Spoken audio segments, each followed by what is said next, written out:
I'm sure you're aware right now, everybody should be, General Mkhwanazi, who's the provincial commissioner of KZN, had a press conference about a month and a half ago now. Yeah, roundabout. And he came out there and made some shocking revelations. These revelations, I suppose, led us to question everything from the judiciary, some parliamentarians, and even the SAPs themselves, right? Then, summarily, the president came out. He established a commission, Madlanga Commission, which was delayed. We spoke about that about 2 weeks ago. But now it seems like it's underway. But also Parliament, because they were also implicated in the allegations, decided to form an ad hoc committee. We spoke about that as well. And Julius Malema declined to head up and chair the committee, right? Right. Now, as you can imagine, before this proceeds, you need to have, I guess, founding statements, I'll call it that, right? Because why are you having an ad hoc committee? What is it that you have to investigate?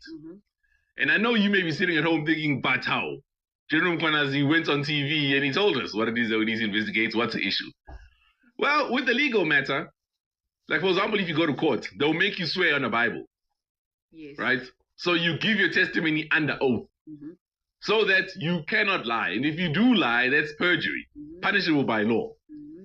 If you can't make it for any reason, you then put together an affidavit, which is also a statement under oath. If you ever read an affidavit, it starts off with somebody declaring, hi, I, such and such, 35-year-old major woman, blah, blah, blah, whatever. Declare that, you see.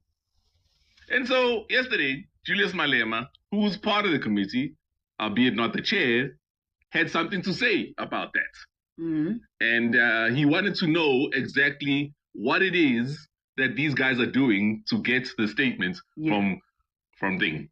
From Mkhwanazi. Yes. Okay. Now, Kwame hasn't loaded the statement, so I can't play it for you. Anyway, what Julius said was this. He says, look, for us to run this committee, right, there are a couple of things that we need. We need either Mkhwanazi himself to come here and speak to us or send an affidavit. Mkhwanazi is saying he's too busy to send the affidavit, right?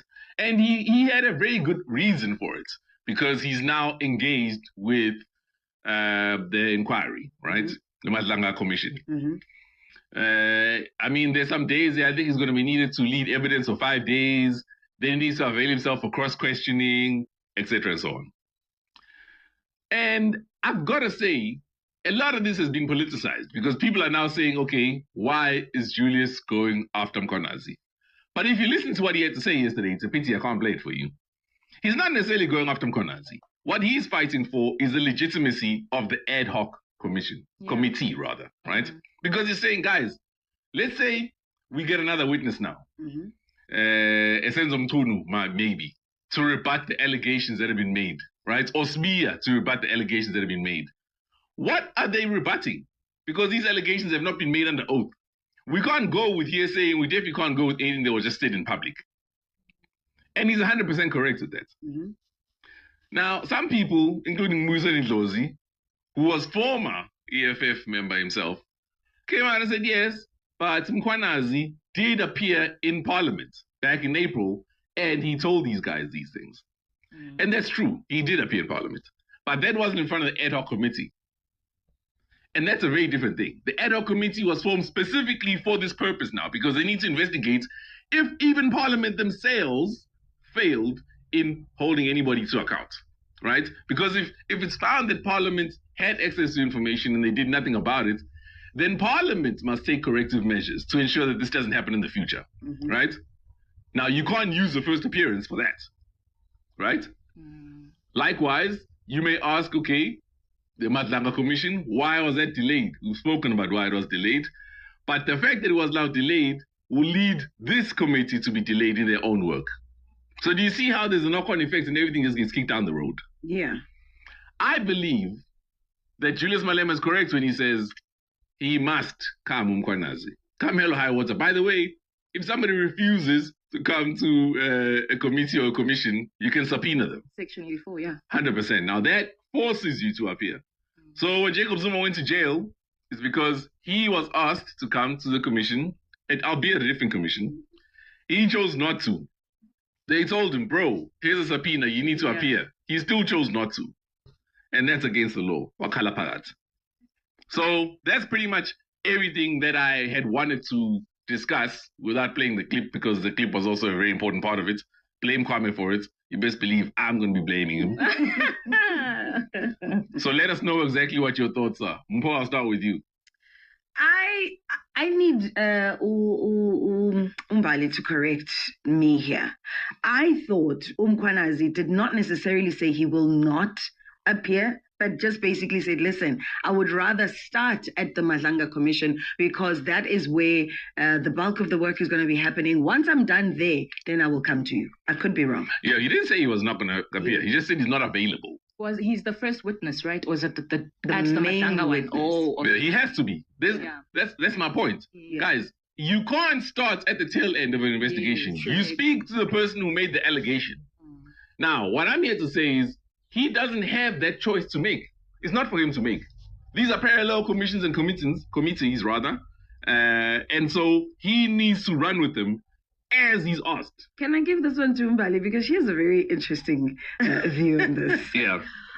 Well, I think, Sizwe, this was always going to be an issue, right? Because even experts and political experts warned, particularly when the ad hoc committee was also established, that because you have these two parallel processes, at some point in time, they will clash. And they'll clash because, you are basically interviewing the same witnesses.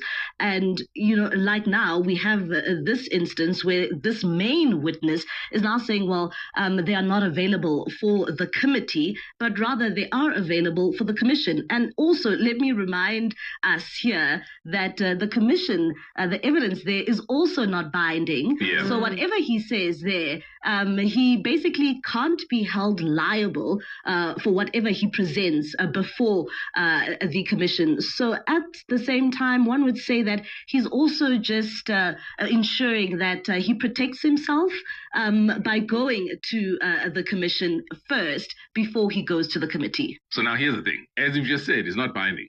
2, this isn't about him. This is about his evidence, right? So what's stopping him from just writing an affidavit and sending that? Yeah, I was just going to say, because one could argue that once again, we're in a situation whereby there isn't accountability and he's delaying transparency because like you were saying, he is the main person.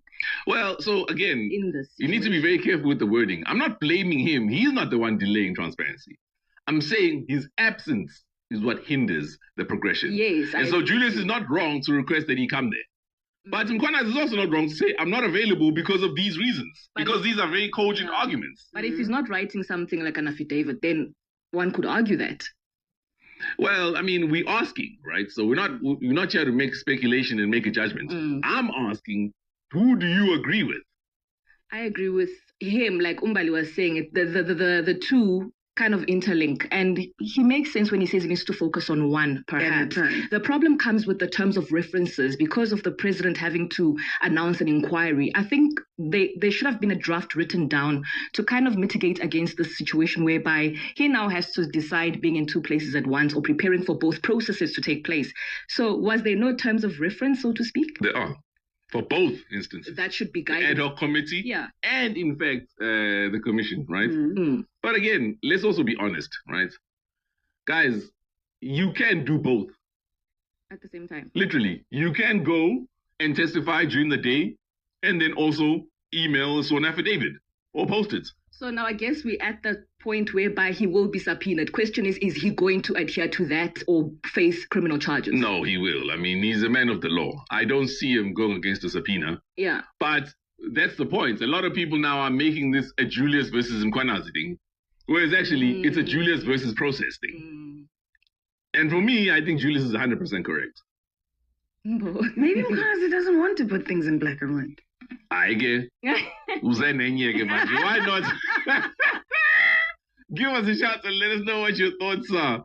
Oh boy, what a mess. On the streets, on the air. Yazi Sizwe angisakulalela ukuthi kahle umbuzo wakho namhlanje uthini. Ngicela nje ukubonga ukuthi for the use of your word Mkhwanazi uze ngama-revelation, not ama-allegation. Cela nje ukubonga kulo ndawo. Lawa akusi ama-allegations, ama-revelations. Asibe clear bakithi. 100%. The wording is very important. And there's nobody who's saying anybody's guilty here. Nobody's saying anybody is a suspect. We are just saying, come lay the evidence now under oath. That should be the departure point. You see? I think you guys said that Mkhwanazi is a man of the law.